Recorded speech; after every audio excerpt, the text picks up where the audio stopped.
Welcome to another episode of Woman Full of Soul. Again, I'm Mary with the Grenchus Foundation, and today we have on Alex Pursglove, and we are going more into detail on setting boundaries, delegating, being authentically you, and open-minded and having an open spirit. So stay tuned.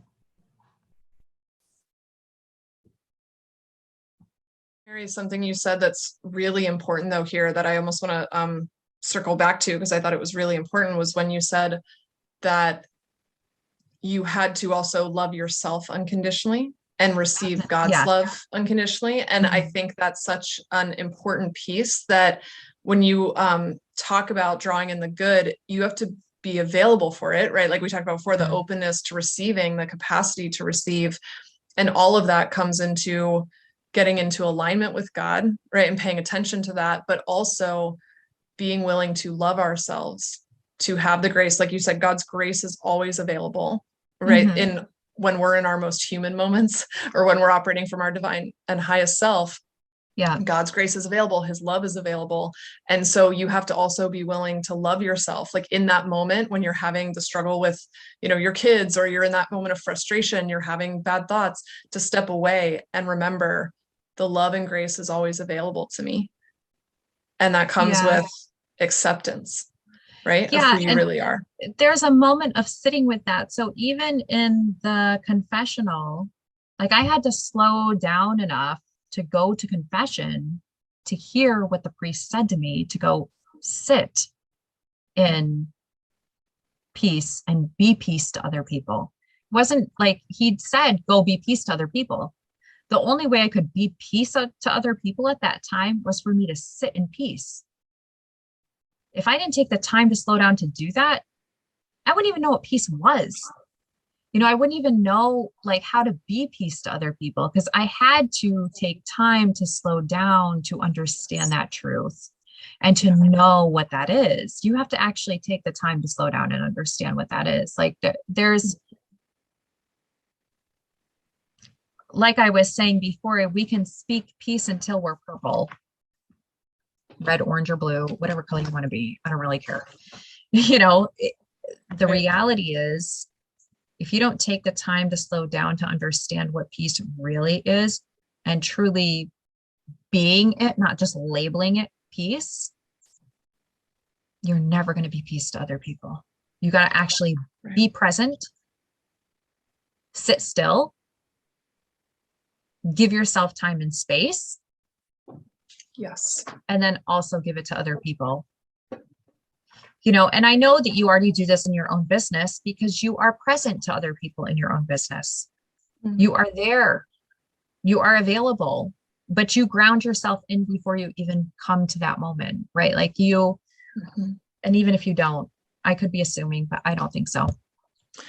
I say think from your energy, you do that. Yeah. Well, thank you. I appreciate that. I was going to say, I'm not perfect at it. And yes, it's an important part, right, of how I live my days, of how I practice, because, and I actually just did a live on this morning. Whenever I get back into that, like overwhelm, doing so much going on, and you go into autopilot mode, all my powerful energy to show up with clients dissipates, right? It goes away because I'm in go, go, go mode. And so that's why I talk about the importance of supporting yourself, of giving yourself space. I cover space with all of my clients because, especially, in today's world, we're all, which I do think the pandemic has changed this, but we all, are so proud of being busy or always having so much going on. And that's actually pride from our ego, because it's not actually in greatest service to be so busy, because like you said, you can't be present. And presence is where you discover fulfillment, being joy, being love, being peace, is in being present in the moment. Yeah. And so I'm going to go a little bit deeper than this. So there's 2 points. When I went to that confession, and I'm just using this as an example because this is the concrete example I have for my own life. When I went to that, when the priest told me that, I was infuriated. I was like, are you kidding me? This is what you're telling me right now? This is really my pet. It was part of my penance. My penance was go be peace. People need you to be peace right now. Go sit there in the church and go be peace. And I was like, this is really my penance. Are you kidding me? right? Like I do so much and this is what you're giving me for my penance. I was not happy. I was not. And I had to sit with that and collect myself and figure that out and take it to prayer. You know, there's a whole process. That's part of the point. There's a whole process, right? It's not just go la-di-da, this is fabulous, go be peace. You know, there's a process. The other point is I've seen many, and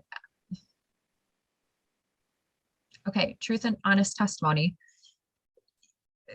I am called to create peace right now among world leaders, literally. And I, as a female, can do that, but in some cases I'm a little limited because I can put myself in high risk situations, depending on the country or location. So many other people have had to go be peace. Many men have had to go be peace right now to other countries and be that presence for me because I can't physically be there, right? And they are doing, they are going, they are being, they are doing, they are passing out goods, they are passing out services, they are connecting women to organizations that they need help with. So I don't want to say that peace is just going and sitting in this space and being present. It's also doing what God literally divinely calls you to do. All these people in these organizations, they're doing what God is asking them to do right now. Right. They know I can't physically be present there. They are doing, they are more than doing. They are stepping above and beyond what anybody on the face of the planet could possibly ask them right now to make sure people are getting their needs met and to really foster that way of being, right? Because the other point is, as you're doing, just like as you're doing your coaching and you're being that present to them and coaching them and doing your coaching, you are teaching them how to be peace. You are teaching them how to be present. You are teaching them how to be a coach, how to do those things that you can't do because you literally only have so many times in your day. Right. Or you can only be where you are right now. You cannot physically leave your location. Right. You have to feed your be at a given time, right? Like, you know what I mean? Yeah. Yeah, absolutely. You know, in my case, it's a little different. I'm like, I could go, but the risk is far higher if I go than if you go right now. So you might want to try to go and actually help with this, and I'll do remote, whatever I can. Right. You know, but even in your case, it's like, and even when I had the boys, it was like, I cannot go and do this. I can be peace right now, but I literally have to breastfeed my baby. Okay. And that is also peace. So you go be peace and go be that person that brings whatever to whoever while I feed my baby. You know, you can't expect me to be, and this speaks to your truth of today, right now that you had in this conversation, but then earlier today in your own life, give it to the other people, delegate, right? Delegate. Right. You cannot and multiply to everyone. You are not God. You are not Christ. You are not Buddha. You are not Mohammed. You are not the brightest star in the universe. Okay. Whatever label you want to give the divine as, you are one human being. That is it. And you can only do so much. And you are called to collaborate. You are called to help other people. You are called to have people step into their greatness. You are called to help open the doors, but you do not have to be the actual physical doors. Okay, you don't. Right. Like, you can provide pathway and opportunity through delegation, through multiplying. And I think what you're saying is so powerful, Mary, too, because also, if you don't pursue that path, it leads to drain, to burnout, and then you're not serving anybody once you hit burnout. So it's truthfully in greatest service to all involved for you to be supported and to recognize, like you said, you are one person. Now, I believe one person can achieve incredible things. Of course. And which I know you believe too. Yeah. And you are one person. You don't have to be everything to everyone all the time, because your cup must be full. for you to be able to impact other people. Like if I'm so burnt out from doing everything, taking care of everything in my home and taking care of my daughter and doing everything in my business, then when I get on a call with a client, You have all nothing I'm thinking left. about, right, I have nothing left. Yeah, And you I'm have thinking nothing about left. everything else I have to do, and I can't be present with them. And then I can't make the impact right through the doing, which for me is the coaching.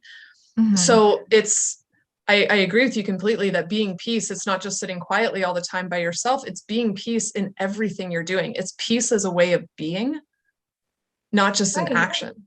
Right. It's in your, I mean, it's deep within your core and your soul. And it's not just that. God creates peace around you. Like there's no,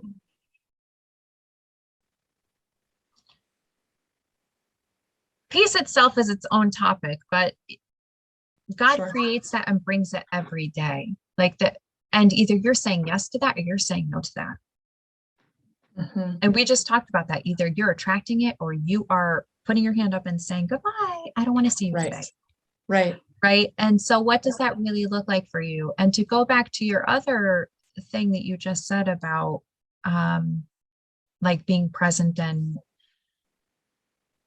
I want to call it overwhelm, but other people wouldn't call it that. It's like the whole doing everything on your own. You're not called to do that. God never said go do it on your own. Right. God had 12 disciples and Jesus Christ. Okay. He had all the universe, has all the stars and all the planets, right? The whole universe. Universe doesn't mean just one. Right. One We're called to collaborate. maybe, but you are called to collaborate. You are called to delegate. You are called to reach out. We are called to be in communication with other people, in relationship with other people, I mean, that's how human beings were literally created, to be in relationship with other people. Animals are also called to the same thing. I cannot think of any animal that will survive on its own without being in a relationship or some type of form meeting with another animal, right? Like that's on the animal level, let alone the human level. Right. You are called to do those things. There's no, stop trying to do it all on your own. There is no doing it all on your own. That's like a whole facade that society created that's not even real. It's not a real thing. And I think the biggest issue for me that I've seen, and I live in Manhattan, it's like this, it's now switched given COVID. Pre-COVID, it was, this is what women have to do. This is what women are called to do on top of men, right? It's switched a little bit during COVID where women aren't necessarily called to do this, but they're still doing this. I'm like, girl, give it up. You do not have to do it all on your own. Who are you kidding? God never asked this of you. Universe never asked this of you. And if other people, the worst part is, it's, if you're a girl and you recognize that and all the people around you are not supportive of that, that's a literal nightmare for you. Right? Because then you have to change everything about your life and change everything about your being. And you have to, this goes to the quantum leaps and leveling up. Yeah. You have to totally move yourself out of that environment that supports this whole mindset that's like you have to do everything on your own versus you actually having the support and delegation that you need. And yes, in the USA, we are blessed. We see females as leaders and they have backup support and they have support and they can hire this or hire that or whatever. I'm not saying that, but there's still this mindset of you have to do it. And women still feel this push. You have to do everything on your own. Right. It's just not a reality. You got to uncheck yourself from that reality and make that not your reality anymore. Right. And set your boundaries, right? Because that's part of boundaries.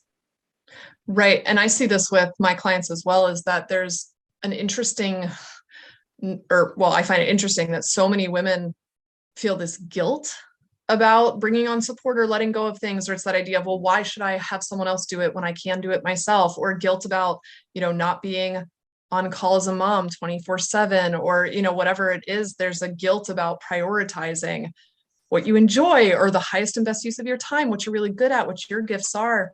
And there's a guilt around supporting yourself, not for everybody, but for a lot of women, at least I've come into contact with, there's a real guilt around it.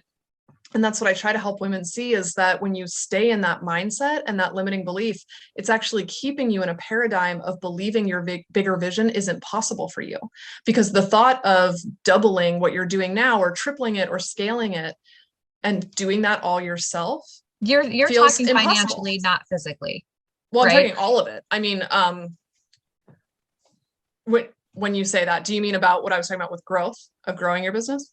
Yeah. So what I'm seeing is two perspectives, and I know that you may be seeing something else. So there's the perspective that you just laid out, but then there's also like women who want to create their own path, and then there's men behind them and other women behind them constantly pushing them, saying, go, go, go, go, go, go. You have to do this. You have to go down this path for all of women. And, you can do this all on your own. You need to do this all on your own. This is part of feminist, whatever. They don't label it feminist, whatever, but there is a feminist, whatever mindset about that, where it causes women to be pushed off the edge and feel like they have to do everything on their own by themselves, and they don't have the support that they need.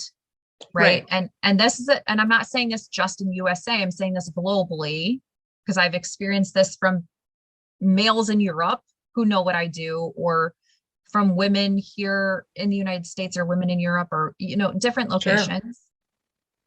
Sure. Whereas there is a very different mindset. It may have developed through the pandemic more so than before, where you can just be you, girl, just be you. Just be you and what's true and authentic to you. And who God wants you to have in place in your life, God will bring to support you along the journey.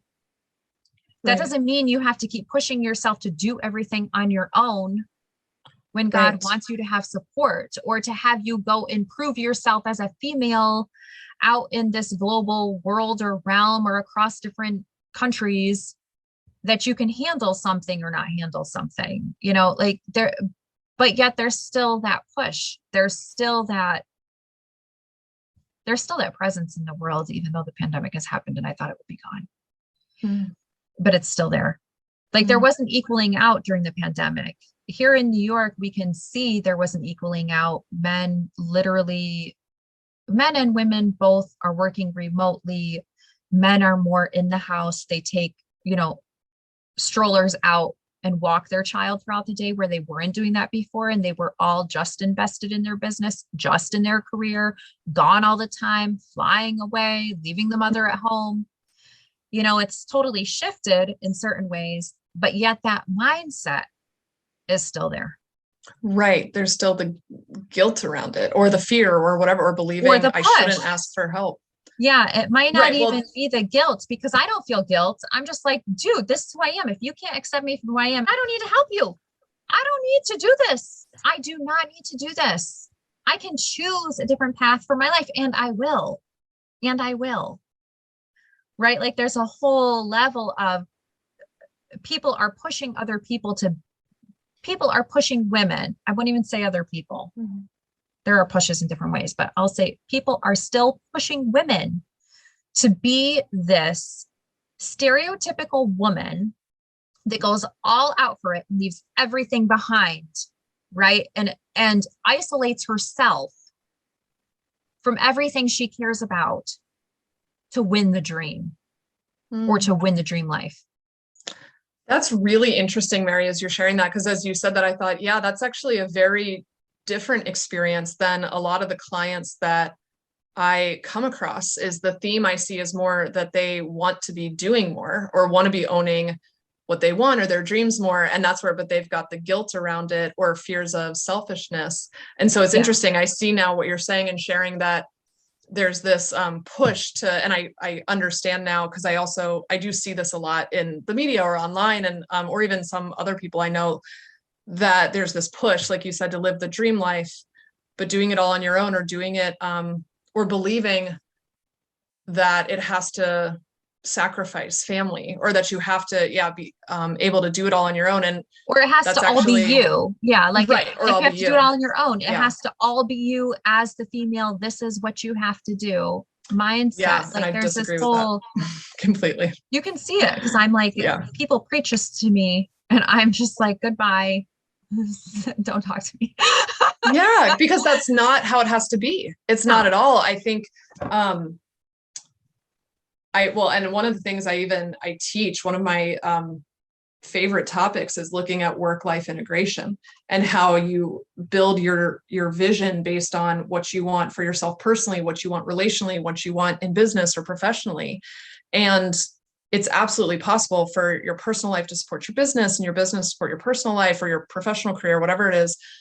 I couldn't agree more that you don't have to do it all on your own or sacrifice everything to do it. It's the path to being able to have both and have them support each other is through being supported, is through having help, is through having relationships, is through being willing to delegate, get more support, right? And focus in on the highest and best use of your time, not just in business, but in all things, right? In your personal life as well.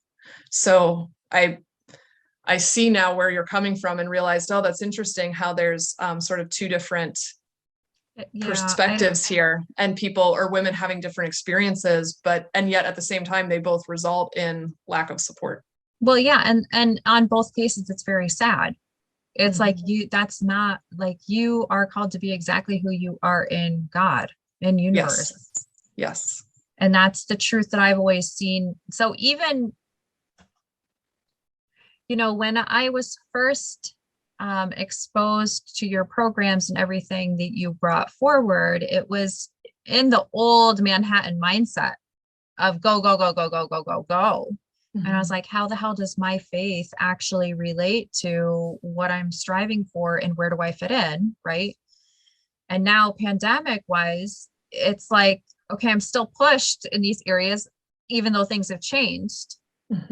But then also I recognize, like, I have many friends who have been stay-at-home moms who need to find that acceptance to move out and venture forward into their own life and their own path journey. And some of them have done that through the pandemic, and some of them are still trying to do that. But your approach has still reached me on all of those levels. There hasn't been, because of the approach that you have and the way that you've really identified your program and even the title you've given it, it has still pulled me in and helped me to ground into that truth that I only have to be who God calls me to be. Right. I don't have to be who everybody else tries to label me to be or wants me to be or looks at me to be as or whatever, Right. God's the one authority and your value comes from him. So that's all you need to be. Yes. Yes. Mohammed, whatever.